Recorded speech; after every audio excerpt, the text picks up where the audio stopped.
Bienvenue à l'épisode 21 du H2H Academy Podcast. Si tu ne me connais pas encore, mon nom c'est Nicolas Aubin. Je suis cofondateur, président de H2H Academy. Ce matin, toujours avec mon associé, mon partner PL, on a décidé de donner un petit peu plus qu'on le fait à l'habitude. On a décidé d'ouvrir notre livre de recettes concrètement pour te donner des trucs qu'on enseigne à nos étudiants de façon quotidienne sur quels sont les bonnes questions à poser à tes clients. Comment on fait pour poser les bonnes questions? Parce qu'on voit que c'est une difficulté assez courante dans le domaine. Moi-même étant un client, j'ai l'impression que souvent, on ne me pose pas les bonnes questions pour comprendre mes besoins, pour m'aider, en fait, pour t'aider toi dans ton processus de vente. Donc, je te laisse sur cet épisode-là. Je t'invite à partager, je t'invite à laisser des commentaires si tu apprécies le contenu qu'on va donner à l'intérieur de celle-ci, mais je suis d'avis que c'est probablement celle qu'on donne le plus de trucs jusqu'à présent. Bonne écoute!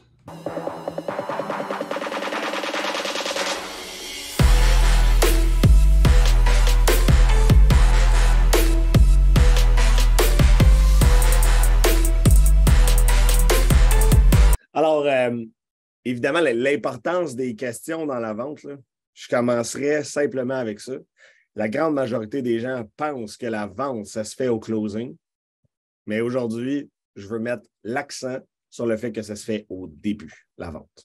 Vous devez être en mesure de savoir dès le départ si vous allez closer le client ou si vous n'allez pas le closer.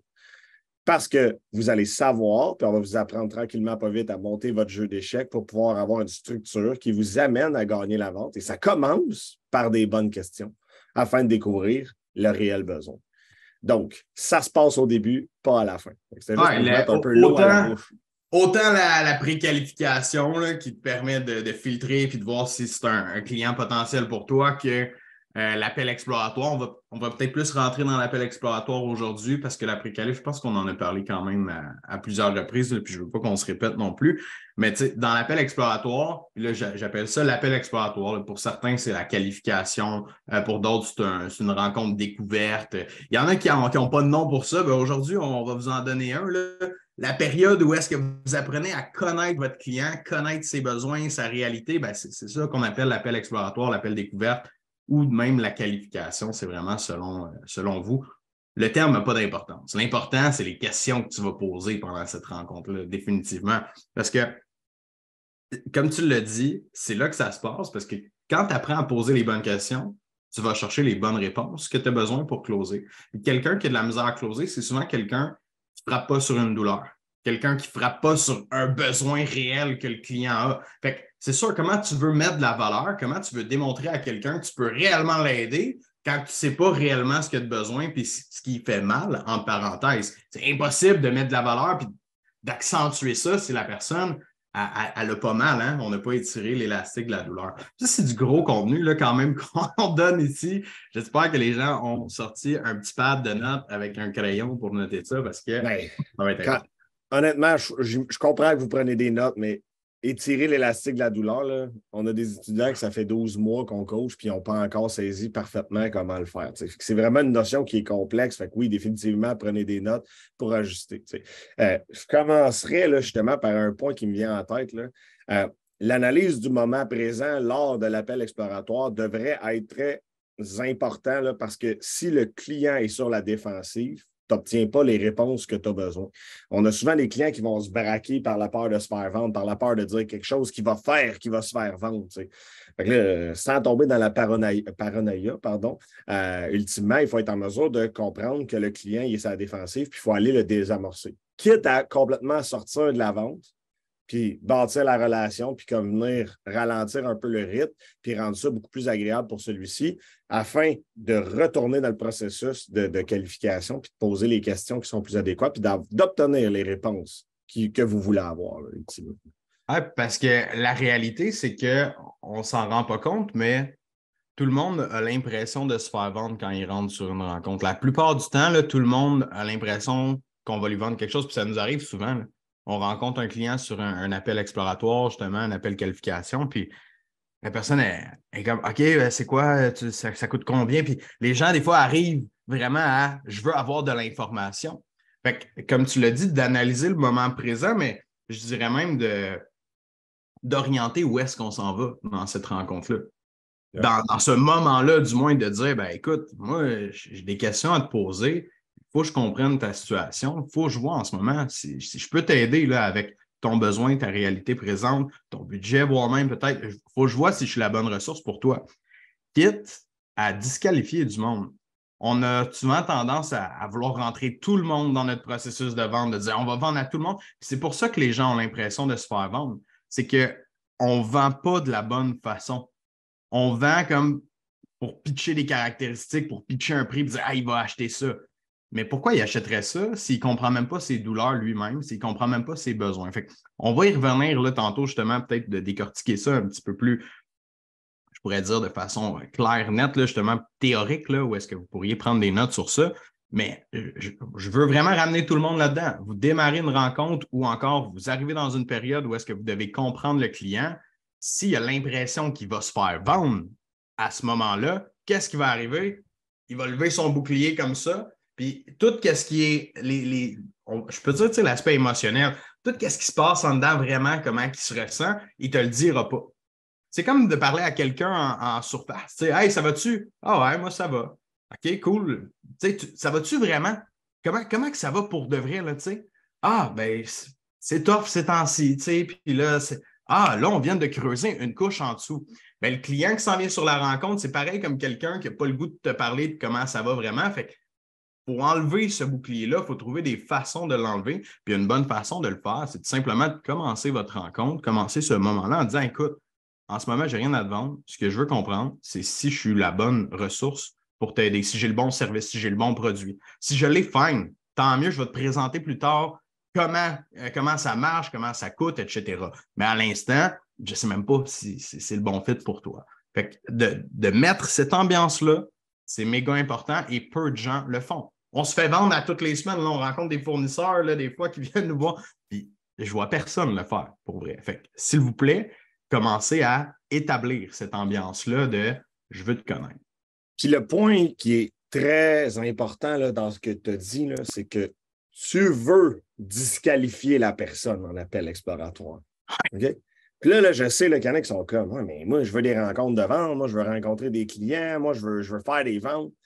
L'ironie ou le paradoxe, c'est que si tu ne rencontres pas les bonnes personnes en vente, tu ne closeras pas. 1. 2, tu charges ta carte de crédit mentale. Donc, tu vas finir par affecter des performances futures. Tu sais, si tu as 8 mauvaises rencontres puis que la 9e, c'était la bonne, mais que tu as pris les 9 au lieu d'en prendre rien qu'une, parce que c'est possible, ben la 9e, c'est garanti que tu as scrap. Ta carte de crédit mental, elle est loadée. Alors, la capacité à disqualifier, ce n'est pas pour avoir un horaire qui est rempli de façon illusoire. Ça fait juste flatter ton ego quand tu as 10 rendez-vous dans ton horaire ou bien que ton directeur des ventes, quelque part dans la machine, il est fier de toi parce que tu as du volume. Mais à la fin de la semaine, si tu as rencontré 2 rencontres, tu en as closé 1. Pas terrible comme résultat. Puis tu as surtout perdu énormément de temps à t'appliquer à la tâche d'amener des gens qualifiés dans ton processus. Ah, puis c'est encore une fois, c'est quelque chose qu'on voit assez fréquemment, là, pour vrai. Les gens qui ne prennent pas le temps, qui présentent à tout le monde. Tu sais, des fois, on se dit ben peut-être que ça ne s'applique pas à moi. Regardez vos stats. T'sais, on a parlé de l'intelligence d'affaires il n'y a pas longtemps. Je ne sais pas si le podcast est sorti ou en tout cas, il va sortir bientôt à l'heure actuelle qu'on se parle en ce 20 avril. Mais allez voir ça, parce que si vous regardez vos statistiques, ça vous donne des très bons indicateurs, justement, si vous faites les bonnes choses, si vous apportez les bons clients dans le processus ou non. Fait, pour commencer un peu avec les bonnes questions à poser, comment on fait pour poser les bonnes questions, moi, je pense que c'est important de comprendre les objectifs derrière ça. Pourquoi on veut poser des questions? C'est quoi l'information qui est pertinente à retenir de ces questions-là qu'on va poser? Puis, le premier point, PL, tu vas être d'accord avec moi, mais justement, c'est celui qu'on vient de mentionner. On peut voir, est-ce que on peut l'aider? Est-ce que ses besoins reflètent vraiment le service qu'on offre? Puis il ne faut pas se mentir, il y a des fois je vois du monde, là, ils posent des questions, puis là, on dirait qu'ils essaient de mettre ça à leur avantage. Ils posent des questions pour comme que le client se qualifie, alors qu'il ne l'est pas pantoute, tu sais. Dans la réalité, il ne faut pas forcer les choses. Si ton service ou ton produit ne répond pas vraiment à un besoin actuel que le client a, c'est pas d'y en créer un. Tu vas arriver à vendre puis ça va rebondir. Encore une fois, amener les mauvaises personnes dans le processus. Fait que le premier objectif, selon moi, c'est vraiment d'être capable de faire ça, de disqualifier des gens ou du moins, justement, de qualifier puis d'être capable de voir on est-tu la bonne personne pour ça. Ça, c'est le premier objectif. Le deuxième objectif, je vais te laisser rebondir avec moi là-dessus, mais ça, c'est le Inception Shovel. J'apporte le terme théorique là, de la vente. Le Inception Shovel, c'est quand on fait en sorte que le client creuse son trou. En d'autres mots, on veut que le client nous dise lui-même ses besoins. On veut que ça vienne de sa bouche à lui. On voit beaucoup de monde qui ont tendance à faire ça, pointer du doigt les besoins, les douleurs du client. Ça ne vient pas du client, ça vient du vendeur, ça vient de l'entrepreneur. Ça, on veut éviter ça. Là. Si on part de la base, si tu startes ta vente en te disant je vais essayer d'y rentrer comme ça, ma vente, là, you're totally wrong. Ça ne marche pas comme ça.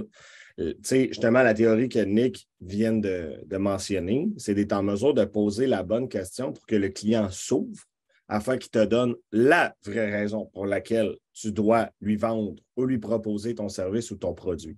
À ce moment précis-là, tu as suffisamment de matière pour capitaliser, pour bâtir un appel de vente. Seulement et si seulement tu as ça. Si tu n'as pas ça, ta vente va être shaky, ta vente va être forcée, ta vente va être pushy. Les risques de chargeback, les risques d'annulation deviennent de plus en plus présents. Lorsqu'on vend de façon sincère et authentique, ça nous prend un besoin qui est verbalisé de la bouche du client et rien d'autre. Puis, on vous voit, là, on voit les vendeurs à tous les jours. Là. Vous faites sortir, vous êtes capable de faire dire au client ce que vous voulez entendre parce que vous êtes bon en persuasion. Mais ce que vous faites, c'est que vous vous tirez dans le pied en faisant ça. Parce que c'est vous qui interférez dans la pensée du client en faisant ça. Puis vu qu'il l'a dit parce que vous l'avez obligé de le dire, vous pensez que vous avez un besoin. Mais en réalité, vous ne l'avez pas. On a dirigé la question pour obtenir le résultat qu'on voulait nécessairement de cette question-là. Puis c'est pas ça, encore une fois, on va rentrer vraiment dans comment puis c'est quoi les bonnes questions à poser, mais une question qui est très dirigée puis qui t'avantage toi et non lui. Ça ne marche pas. Il faut que ce soit un win-win. Il faut que lui il donne les informations nécessaires que tu as besoin, mais les informations que réellement il vit et ce qu'il pense pour de vrai. Pas une idée construite qu'on vient d'y mettre dans la tête à cet instant-là. Pas du tout. Donc, quand c'est j'avais jamais que le client répond ah mon Dieu, j'avais jamais pensé à ça ou que c'est une création de toute pièce dans sa tête, on part de vraiment loin là, quand même. Oui, bien, il y a quand même des bonnes questions où est-ce qu'on peut faire réaliser à quelqu'un que tabarouette, c'est vrai que j'ai ce problème-là, puis ça, je ne le voyais pas. Mais ça, encore une fois, c'est des bonnes questions à poser. Il ne faut pas créer le besoin ou l'inventer alors qu'il n'est pas là. Il y a une nuance, là, ça peut être difficile à visualiser vite comme ça, mais il y a vraiment une différence entre créer le besoin et soulever le besoin. Parce qu'il y a beaucoup de gens qui ne voient pas leur réalité aussi. Il y a beaucoup de gens qui ne sont pas conscients de leurs problèmes à un point X, Y, Z. Mais notre but, ce n'est pas de les conscientiser à 100%. On a une job qu'on doit éduquer nos clients à un certain point. Mais quand tu poses des questions, tu n'es pas là pour éduquer, tu es là pour comprendre. Fait que c'est là la différence quand même qui est importante. Donc, le dernier point pour lequel on pose des questions, selon moi, qui est encore une fois un point super important, c'est de bâtir une relation. Comment tu veux apprendre à connaître quelqu'un si tu ne t'intéresses pas à elle? Puis poser des questions de toute pièce de curiosité. On en a déjà parlé dans le podcast, les top 5 des compétences en vente, je pense, c'est dans celui-là qu'on en a parlé. Oui. La curiosité, c'est une compétence ultra importante dans la vente, exactement pour cette raison-là. Les gens les plus curieux vont vouloir connaître la personne, vont vouloir apprendre quelque chose de la personne. Fait que ça, avant de rentrer justement dans comment les poser, ces questions-là, on va donner des exemples, mais juste le fait de dire je m'en vais rencontrer un client, puis je vais apprendre à connaître une nouvelle personne. Je vais apprendre une affaire de nouvelle aujourd'hui. Pas nécessairement tout sur lui, mais je vais apprendre une nouvelle affaire que ce client-là, il va m'apprendre que je ne connais pas. Comment? Avec la curiosité, en posant des questions, en t'intéressant pour de vrai à la personne. Si vous êtes en vente et vous n'aimez pas les humains, Chris, sacrez-moi votre camp de site. Là.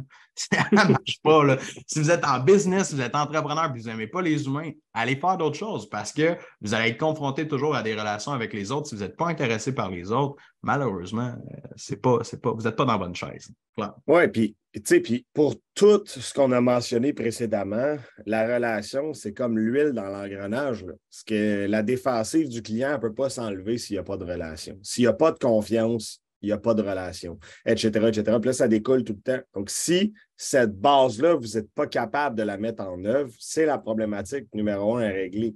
Parce que quelqu'un qui reste défensif, vous n'aurez jamais les bonnes réponses. Puis, tu sais, il y en a qui vont dire, ouais, mais là, bâtir une relation, ça doit être inné comme compétence. Non, c'est pas inné, ça se travaille. Tu sais, je veux dire, la majorité des gens La qu'on preuve. rencontre. Oui, exactement. Et la majorité des gens qu'on connaît sont en relation, hein, sont en couple avec quelqu'un. Donc, quelque part, tu as bâti une relation quelque part avec quelqu'un pour que ça marche. OK, j'ai peut-être des célibataires endurcis là, dans notre crowd, là, mais la réalité, c'est que c'est possible de bâtir une relation avec à peu près n'importe qui. Là, je n'ai pas dit développer une relation de meilleure amitié, puis un mariage. Je parle de relation d'affaires avec vraiment une transparence, une confiance réciproque, fait partie de l'ingrédient du succès pour obtenir les réponses aux questions que tu veux avoir pour creuser suffisamment la douleur et la compréhension du besoin afin d'obtenir ce que tu as besoin pour bâtir ton appel de vente. Là, Juste pour lancer une flèche à tout le monde qui appelle dans le bottin téléphonique puis qui font de la prospection à n'importe qui puis qui espèrent avoir des résultats puis qui sont comme ouais, mais moi, j'aime pas tous les clients avec qui je travaille puis je suis pas capable de bâtir des relations. Ben, change ta stratégie puis pogne-toi un client cible. Si tu sais pas encore c'est quoi, va regarder, on en parle partout. D'avoir un target, d'avoir un avatar client avec qui tu veux travailler, avec qui tu peux avoir du fun, ça rend tout ce processus-là, là, vraiment le fun. C'est là que tu es capable d'être curieux parce que c'est vrai qu'il y a du monde peut-être que moins d'intérêt envers ces gens-là, tu vas être moins bon pour poser des questions puis bâtir une relation avec ces gens-là. Mais si tu développes ta clientèle à toi pour laquelle tu as de l'intérêt, ben, oh, là, ça devient facile de poser des questions parce qu'on est curieux pour de vrai. On ne se force pas là-dedans. Fait que, petit hint supplémentaire là-dessus. Un petit teaser, définitivement, Ouais. c'est bien plus le fun de parler constamment avec des gens avec lesquels on a des intérêts communs. J'ai envie d'aborder un piège que je vois très souvent. Les gens qui font pas, les vendeurs qui font passer des interrogatoires aux clients. Shit. Parlons-en. Okay? Là, ici, là, sûrement que vous vous revoyez dans vos débuts là, avec votre liste de 12 questions, là, puis à vous concentrer uniquement sur vos questions parce que vous voulez obtenir les réponses à ces questions-là. Alors, M. Aubin, combien avez-vous d'enfants? Ça fait combien de temps que vous êtes en couple? Pla. Alors, on le fait dessus, on le fait parce que pour vrai, de voir ça, des fois, nous, on est là, nos questions sont bonnes. Quand on les met en pratique, on pense que ça sonne bien. Mais genre, mettons, je te le fais là. OK, donc, M. Murray, vous, l'installation de votre système, combien de détecteurs de mouvement vous voulez? 2. 2 détecteurs, OK, parfait. Vous, êtes-vous à la maison souvent ou pas souvent? Est-ce que vous quittez? Allez-vous en voyage? Pas de voyage, on est souvent à la maison. OK, parfait. Autre question pour vous, M. Murray, vous avez un garage. Est-ce que vous vouliez sécuriser aussi votre garage? Oui. Ah, OK, parfait, merci. C'est exactement de ça que ça a l'air, quelqu'un qui n'est pas capable de poser les bonnes questions. Mais là, pourtant, c'est des questions qui sont intéressantes parce que pour faire ta soumission, tu as besoin de ces infos-là. Mais de les poser de cette façon-là, c'est froid, c'est plate. Le client, il est comme OK, shoot-les tes questions. Il n'y a pas le goût là, de te répondre. Puis, tu sais, ça, c'était vraiment un simple exemple. Mais si, moi, j'ai vu des situations que c'est le formulaire. 3 pages de questionnaire. Ouais. Puis moi, je dis souvent en riant, Nick, si tu es pour vendre de même, dis-moi le de suite, je ferme la division vente, je te remplace par un funnel de vente, un landing page avec des questions, puis je vais sauver la commission. Ouais. Si tu n'es pas capable de créer une relation, de venir intervenir dans le processus de vente, puis d'augmenter le taux de closing de la compagnie, je vais te remplacer par une intelligence artificielle qui va le faire à ta place, mon homme. Parce que c'est inintéressant pour l'être humain, ce genre d'interrogatoire-là. J'aime tellement ça ce que tu dis parce qu'il faut envoyer une flèche à tous ceux qui pensent monter des funnels en ligne puis que tout va se closer en claquant des doigts.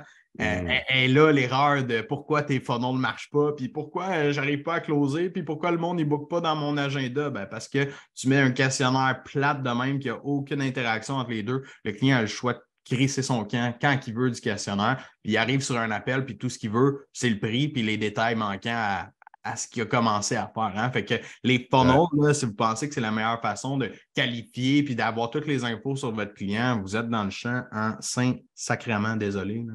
Mais pour des boxers à 25$, fine. Pour un offre de haute valeur, je vois des gens vendre des programmes de coaching à 10 000$ puis afficher leur prix en ligne. Je suis comme, how the fuck ils font de la business. Là. Je peux pas comprendre, peu importe l'être humain est tellement pas impliqué dans le processus de vente que c'est froid comme approche. Je peux comprendre que tu as un aura sur Internet, là, mais à un moment donné, la notoriété puis l'influence, on en a parlé, Ah ouais. ça fait pas toute la game non plus. Tu sais. Alors, les interrogatoires, guys, c'est non. Là. Ouais, C'est non. Là. Fait qu'à cette heure qu'on a soulevé ce point-là, qui est, selon moi, ça, puis les questions dirigées, comme on a dit tantôt, là, qu'on essaie d'aller inventer la réponse, si on veut, de toute pièce, là, puis de la créer. Les interrogatoires, les questions dirigées, les questions fermées qui ne permettent pas de s'ouvrir, ben, si on rentre là-dedans, mais c'est quoi les bonnes questions? Comment est-ce qu'on fait pour aller chercher toute cette info-là, là, mettons? Mais ultimement, je pense qu'il faut se poser la question à savoir c'est quoi le produit que tu vends, qu'est-ce qui génère comme émotion, puis quel problème il peut résoudre.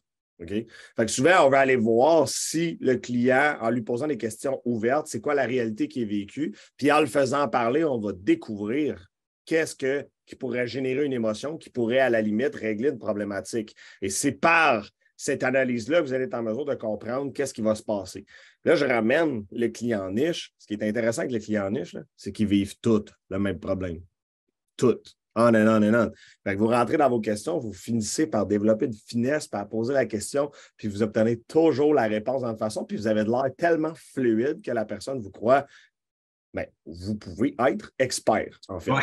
Donc, rapidement, c'est d'obtenir un transfert de confiance qui va faire en sorte que les gens vont vous créditer comme étant des experts.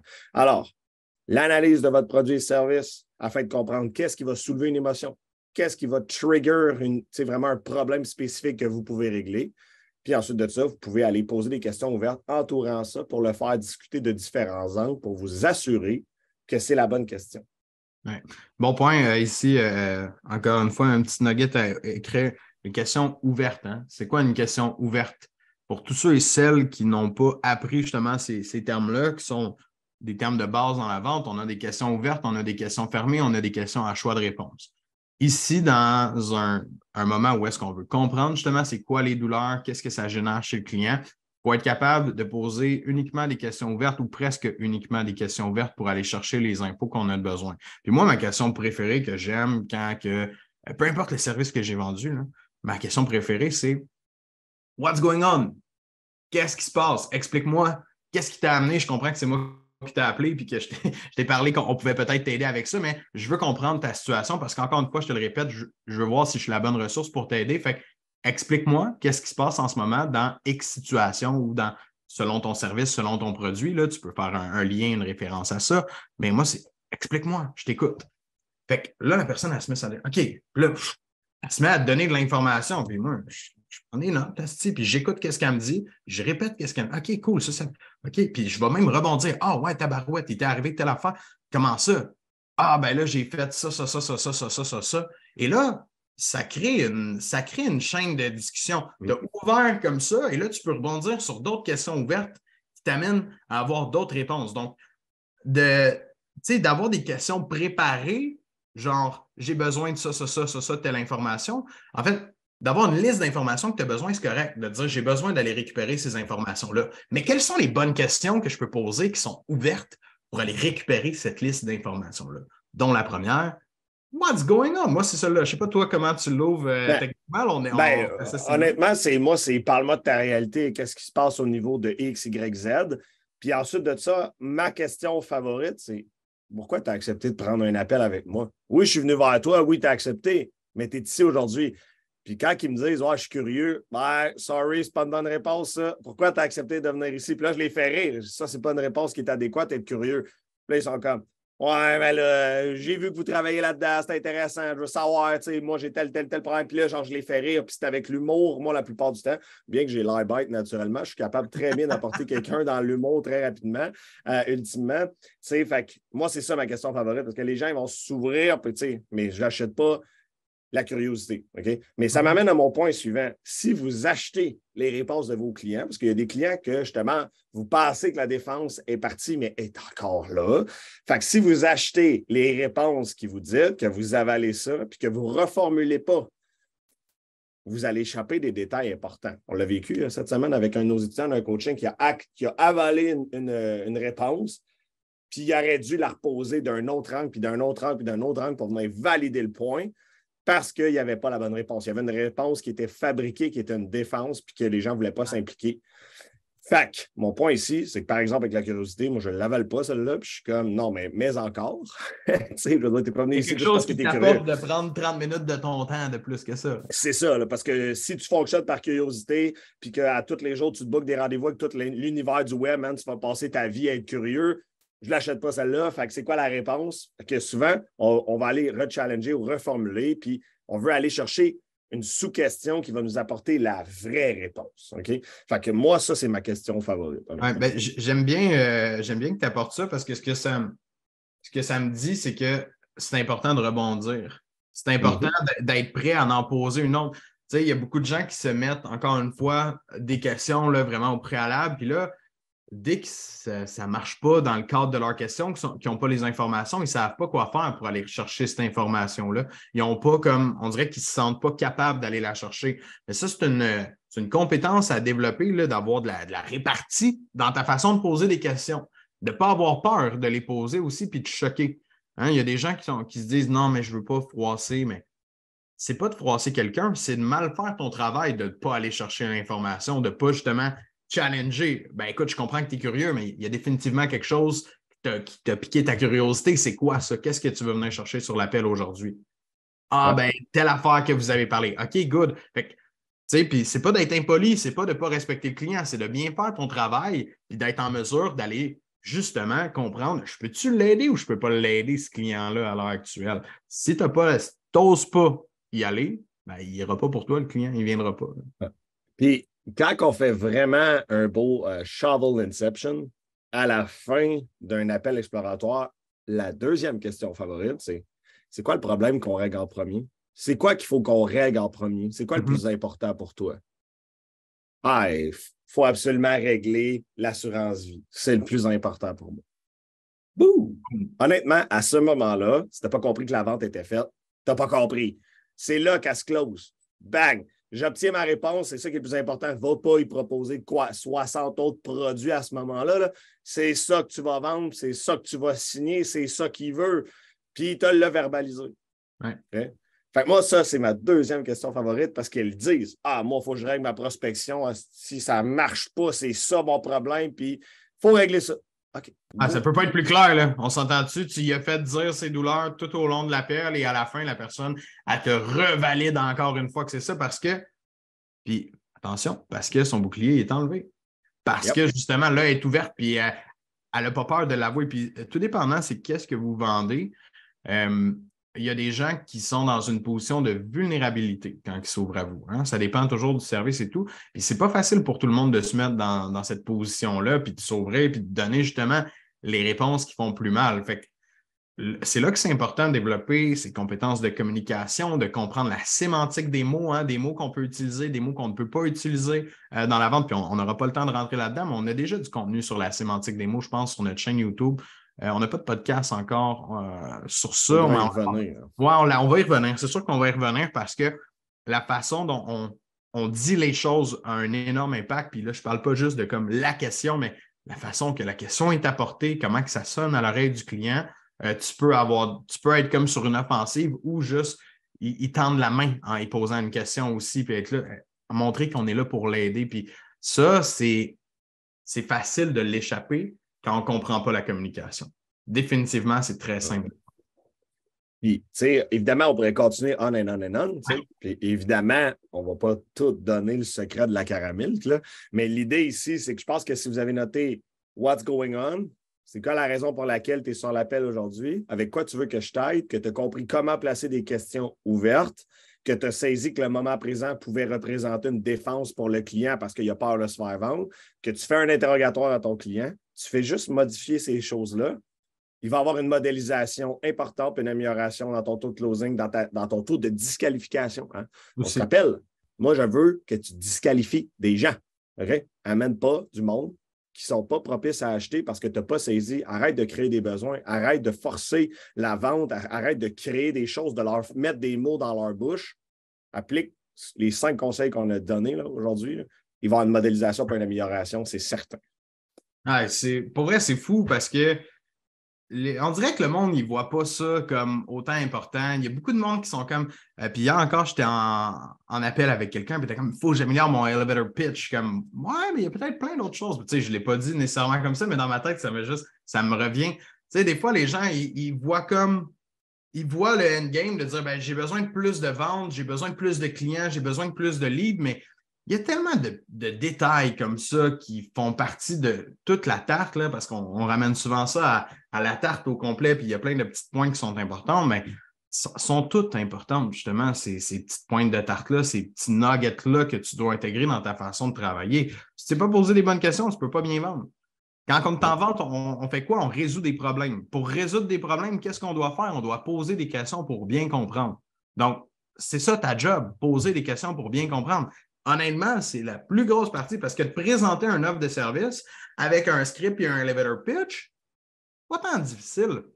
C'est pas un one-man show parce qu'on rentre dans une discussion quand même avec le client puis on prend le temps de revenir dans la relation. Mais ça reste que le pitch est plus facile que l'appel exploratoire. Pour moi, là, le pitch, c'est bien plus facile. Un appel exploratoire, quand la personne est sa défensive et tout, faut que tu travailles, il faut que tu ailles la chercher, cette info-là. Parce que si tu ne l'as pas, tu n'en as pas de pitch à faire après. Il faut que tu aies cassé la carapace, puis c'est au début que tu mets la fluidité dans la relation. Ce n'est pas pendant l'appel de vente que tu commences à capitaliser. Encore une fois, ça revient à ce que j'ai dit au tout début du podcast. C'est au début que ça se passe. Fait que s'il n'y a pas de relation, attends pas à la fin pour la créer. Il est trop tard. You're done.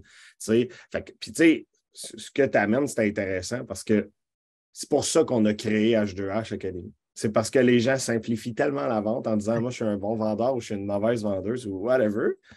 Il y a des centaines de facteurs à prendre en considération afin d'arriver au résultat d'être un top closer. C'est pas compliqué, là. Puis ça, c'est une part de la tarte aujourd'hui. Puis des parts de tarte, là, il y en a beaucoup. T'sais. Parce que le monde essaie de ramener ça au fait que c'est technique, la vente. Je le vois beaucoup là, en ce moment. Là, les gens essaient de ramener ça au fait que c'est uniquement technique, alors que c'est très psychologique dans l'ensemble. Il y a plein d'éléments psychologiques qui sont importants à maîtriser parce qu'encore une fois, c'est avec des humains que tu travailles, pas des robots qui veulent des résultats. OK, oui, il y en a. Il y en a du monde qui sont méga analytiques et qui veulent juste sortir les stats. Ça fait partie de la game. Mais ça reste quand même que cette personne-là a des douleurs, a des problèmes, vit des émotions quand même peut-être moins fortes que d'autres personnes, mais on est toujours là, sur le même principe au final. Puis moi, je le vois tellement, le fait de vouloir rendre la vente simple. Quand je regarde le marketing de plusieurs compagnies que je vois en ligne puis tout. On dirait que la vente, ça a l'air facile. Là. Ils rendent ça, là. Ah, on vous close tant de clients en tant de semaines, vous allez avoir tant de ventes. Je suis comme OK, mais encore, c'est qui les personnes qui vont vendre ça? Est-ce qu'ils ont les compétences pour faire ça? Tu sais, il manque comme. On dirait que j'ai pris un screenshot. Il manque comme tellement d'informations dans ça que les gens, on dirait qu'ils ont tendance à croire que c'est facile. Même chose que de vendre des livres. Là. On a l'impression qu'on va acheter des leads puis ça va nous tomber sur la tête. Mais je parlais à quelqu'un hier, il dit mon taux de closing, c'est leads, c'est 10 Je suis comme damn, il y a beaucoup de choses à faire pour aller améliorer ça. Ça coûte cher payer des leads pour en closer juste 10 là, ça fait mal au portefeuille en tabarouette. Ou du moins, on ne voit pas l'argent qui ne rentre pas dans nos poches. Encore une fois, l'argent qui sort de nos poches nous fait plus mal que celle qui ne rentre pas. C'est un peu ça le cas de beaucoup de monde qui paye pour des services marketing et autres. Ben, ils sont comme « Ah, cool, j'ai fait ça. Ah, cool. » Ouais, mais comment tu en as échappé parce que tu n'avais pas un bon processus de vente? Pour vrai. Ah ouais, puis les gens qu'on forme en vente en ce moment, c'est fou. Je me mets dans leur tête, puis c'est fou des fois comment tu dois faire. Est-ce que j'ai échappé toutes ces ventes-là avant? Tu sais, genre, je vais intégrer ça, puis j'en ai échappé de la vente là, avec mon processus de vente qui était nul. Je vais tellement en avoir échappé. Fait que ça, ben, tant mieux parce que ce qu'on a fait dans le passé, on s'en fout. On regarde par en avant puis on s'améliore pour les prochaines fois. Mais moi, j'invite tout le monde à se poser les bonnes questions. Hein. On parle de questions aujourd'hui. Ben, ça commence par se poser les bonnes nous-mêmes. Est-ce qu'on est adéquat dans notre façon de travailler? Ça, c'est la question que j'envoie à tout le monde qui écoute ça en ce moment. Est-ce que vous pensez que ça pourrait être mieux? Est-ce que vous pensez que c'est sharp, votre processus de vente? Est-ce que vous savez exactement où est-ce que vous en allez là-dedans? Ou c'est un petit peu hasardeux, là? Rocky Road? Ce que j'entends, moi, c'est moi, j'y vais au feeling. Ah ben, c'est bien évaluable, ça, le feeling, ça, là. Ah, c'est pas pour discréditer personne en voulant dire, je comprends, I understand, là. Il manque d'éducation sur ça. C'est normal. Tu sais, quelqu'un qui se fait engager dans un rôle de vente, il est comme, ben moi, je vends, comme on m'a montré 2-3 trucs, puis je vais au feeling. Tu comprends? On t'a pas montré que ça se faisait mieux. On t'a pas dit que ça pouvait être meilleur, puis tu as l'impression de faire de ton mieux à chaque fois, puis tu fais de ton mieux à chaque fois, mais pas avec les bons outils, pas avec les bonnes façons de travailler. Maintenant, quand tu intègres ça, what's going on? Sky's the limit. Il y a Jen qui m'a écrit à matin, tu ne l'as pas vu, elle m'a écrit dans Messenger, où hier, elle dit « Est-ce normal que je suis fatigué? On est mercredi, j'ai fait 5 ventes, 6500 de commission. » Elle me l'a écrit aussi. Ouais, Elle dit, il me reste 2 rendez-vous. Je sais bien là, je la vois là, ouais. dans le live. C'est comme, damn! Ça, c'est hot, mais tu sais, c'est ça l'impact de commencer à closer. C'est demandant parce que closer des deals back on and on là, comme ça, c'est demandant, mais ça fait des maudits beaux résultats. Bref, je closerai là-dessus. As-tu un autre mot? Non, ça fait le tour, mon gars, je pense. Let's go. Cool. Thank you. Voilà, déjà terminé pour ce 21e épisode. Je suis convaincu que ce fut pertinent pour toi si tu es dans le domaine de la vente, si tu es un entrepreneur, un travailleur autonome. Je t'invite, s'il te plaît, à nous laisser un review, que ce soit sur Spotify, YouTube, Google Podcasts, Apple Podcasts. Juste de nous laisser un 5 étoiles si tu as aimé le contenu de cet épisode-là et des autres épisodes que tu écoutes normalement. Ça fait toute la différence pour nous, c'est super important. N'hésite pas à le partager à d'autres entrepreneurs, travailleurs autonomes que tu connais qui pourraient bénéficier de ça aussi pour améliorer leurs résultats en vente. Sur ce, abonne-toi et on se revoit dans un prochain épisode.